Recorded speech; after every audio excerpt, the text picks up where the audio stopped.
السلام علیکم ورحمۃ اللہ وبرکاتہ۔ جونیئر 5 کیا حال ہے؟ ہم کلاس شروع کرتے ہیں اور آگے پھر ہم اپنا کام کریں گے۔ اعوذ باللہ من الشیطان الرجیم، بسم اللہ الرحمن الرحیم۔ ربی اشرح لی صدری ویسر لی امری واحلل عقدۃ من لسانی یفقہوا قولی۔ ربی زدنی علما ربی زدنی علما ربی زدنی علما۔ اللہم فقہنا فی الدین، اللہم فقہنا فی الدین، اللہم فقہنا فی الدین۔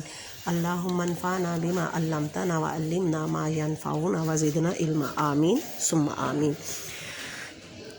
ہم نے پیچھے پڑھا تھا، ہم نے نماز کی وہ سنتیں، ہم نے پڑھا تھا سنت نبی صلی اللہ علیہ وسلم کی اہمیت۔ اب ہمارا سیرت طیبہ کا پورشن سٹارٹ ہو گیا ہے۔ اس میں آپ صفحہ نمبر 32 نکال لیں، 32، اور ہم آج پڑھیں گے محاط مدینہ۔ محاط کس کو کہتے ہیں؟ محاط ہوتا ہے بھائی چارہ۔ محاط کس زبان کا لفظ ہے؟ عربی زبان کا۔ محاط کس زبان کا لفظ ہے؟ عربی زبان کا، جس کے معنی کیا ہے؟ بھائی چارہ قائم کرنا۔ محاط کا کیا مطلب ہے؟ بھائی چارہ قائم کرنا۔ محاط مدینہ سے مراد بھائی چارہ کا رشتہ ہے، جو ہجرت مدینہ کے بعد حضور صلی اللہ علیہ وسلم نے مہاجرین اور انصار کے درمیان قائم کیا تھا۔ کن کن کے درمیان قائم ہوا تھا؟ مہاجرین اور انصار کے درمیان۔ مہاجرین کون تھے؟ مہاجرین سے مراد وہ مسلمان ہیں جنہوں نے اللہ تعالیٰ کے دین کی خاطر مکہ مکرمہ سے مدینہ منورہ کی طرف ہجرت کی۔ مہاجرین کون تھے؟ جنہوں نے مکہ مکرمہ سے مدینہ منورہ کی طرف ہجرت کی۔ مکہ سے انہوں نے ہجرت کیوں کی؟ کیونکہ مکہ کے جو مشرک لوگ تھے وہ مسلمانوں کو تنگ کرتے تھے، انہیں آزادی سے رہنے نہیں دیتے تھے اور انہیں اللہ تعالیٰ کی عبادت نہیں کرنے دیتے تھے۔ اس وجہ سے وہ اس علاقے کو چھوڑ کر مدینہ کی طرف چلے گئے۔ اب انصار کا معنی کیا ہے؟ انصار ہے مدد کرنے والے۔ انصار سے مراد مدینہ منورہ کے وہ مسلمان ہیں جنہوں نے مہاجرین کی ہر طرح سے مدد کی۔ اب مہاجرین جو مکہ سے ہجرت کر کے مدینہ آئے تھے ان کو مہاجرین کہتے ہیں۔ اور انصار کون ہے؟ انصار وہ جو مدینہ کے رہنے والے مسلمان تھے اور انہوں نے مہاجرین کی ہر طرح سے مدد کی تھی۔ مہاجرین مکہ اپنے گھر بار، کاروبار، مال و دولت سب کچھ اسلام کی خاطر قربان کر کے مدینہ منورہ آ گئے تھے۔ انہیں مدینہ منورہ میں بہت سی مالی و معاشی مشکلات درپیش آئی۔ اب دیکھیں، اب کوئی اپنا گھر بار چھوڑ کے جا رہا ہوتا ہے، اور اس زمانے میں جہاں بھی گھوڑوں پہ یا اس طرح پیدل سفر کرنا تھا تو کتنا گھر کا اپنی چیزیں جائیداد اٹھا کے کوئی ساتھ لے کے جا سکتا، تو وہ بالکل خالی ہاتھ تھوڑے سے اپنے وہ ذرائع جو کھانے پینے کے ساتھ ہیں زادرہ لے کے مدینہ منورہ کی طرف چلے گئے۔ اب مدینہ میں آ کے ان کو بہت زیادہ مالی مشکلات کا سامنا کرنا پڑا، معاشی بھی۔ ان کے پاس رہنے کے لیے گھر بھی نہیں تھا اور کچھ بھی نہیں۔ ان حالات میں پھر انصار جو مدینہ کے رہنے والے تھے انہوں نے مہاجرین کی مدد کی۔ آپ کو مہاجرین کی تو سمجھ آ گئی نا؟ اب حضور اکرم صلی اللہ علیہ وسلم کو مہاجرین کی ان مشکلات کا شدت سے احساس تھا، اس لیے حضور اکرم صلی اللہ علیہ وسلم نے مہاجر اور انصار کو حضرت انس بن مالک رضی اللہ عنہ کے گھر میں جمع کیا۔ کن کے گھر میں جمع کیا؟ حضرت انس بن مالک رضی اللہ عنہ کے گھر میں۔ اس موقع پر مسلمانوں کی تعداد کتنی تھی؟ 90۔ کتنی تعداد تھی ان کی؟ 90 تھی، جن میں سے آدھے مہاجرین اور آدھے کون تھے؟ انصار تھے۔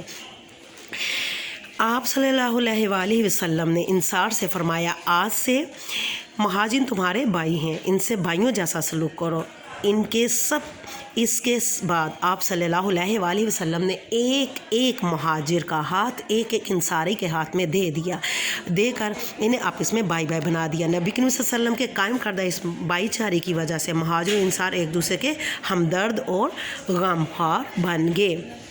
اس موقع پر یہ آیت مبارک نازل ہوئی۔ اللہ تعالیٰ کی طرف سے قرآن بھی تو اترتا تھا نا، اور ساتھ ہی یہ آیت آگے انما المؤمنون اخوہ، کہ مومن آپس میں بھائی بھائی ہیں۔ بے شک مومن، تمام مومن ایک دوسرے کے بھائی بھائی ہیں، جو سورۃ حجرات کی آیت نمبر 10 ہے۔ اچھا، محاط کا کیا ہوتی ہے؟ ایک دفعہ پھر ریپیٹ کر لیتے ہیں کہ محاط عربی زبان کا لفظ ہے جس کے معنی ہے بھائی چارے کے۔ محاط مدینہ سے کیا مراد ہے؟ محاط مدینہ سے مراد ہے بھائی چارے کا رشتہ، جو ہجرت مدینہ میں حضور اکرم صلی اللہ علیہ وسلم نے مہاجر و انصار کے درمیان قائم کیا۔ اب مہاجر کون ہوتے ہیں؟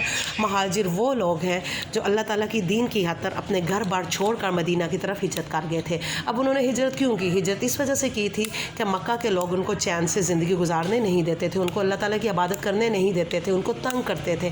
اس وجہ سے وہ مسلمان اپنے گھر بار چھوڑ کر مدینہ کی طرف چلے گئے۔ اب انصار کون ہے؟ مدینہ کے رہنے والے جو لوگ تھے ان کو انصار کہا جاتا ہے، اور انہوں نے مہاجرین کی ہر طرح سے مدد کی۔ اور ان کا ساتھ دیا. انصار ہوتا ہے مددگار، مدد کرنے والے. اب کیا مہاجرین اب کیسے مدینہ میں گئے تو ان کے پاس تو کچھ نہیں تھا، کیونکہ آپ کو پتہ ہے وہ تھوڑا سا زیادہ راہ لے کے ساتھ گئے، وہ اپنی جائیدادیں تو اٹھا کے ساتھ نہیں لے کے جا سکتے تھے، تو وہ پھر ان کی مدد کی. اب نبی کریم صلی اللہ علیہ وسلم نے جب یہ دیکھا کہ مہاجرین کو ان چیزوں کا مشکلات کا شدت سے وہ سامنا کر رہے ہیں، مشکلات کا سامنا کر رہے ہیں، تو آپ صلی اللہ علیہ وآلہ وسلم نے حضرت انس کے گھر ان کو اکٹھا کیا، اور اس میں 90 تھے، آدھے مہاجر و آدھے انصار. ایک مہاجر کا ہاتھ ایک انصار کے ہاتھ میں پکڑا دیا اور ان کو بھائی بھائی بنا دیا. اور اس کے بارے میں جو ہے قرآن میں بھی اس کے بارے میں آیت نازل ہوئی، انما المؤمنین اخوہ، کہ بے شک مومن آپس میں بھائی بھائی ہیں. آپ نے اچھی طرح اس کی ریڈنگ کر لینی ہے، آپ سمجھ لینا اسے، اور پھر اسے پڑھتے ہوئے پھر آگے ہم اس کے سوالات کریں گے. اللہ حافظ، فی امان اللہ، اپنا خیال رکھیے گا.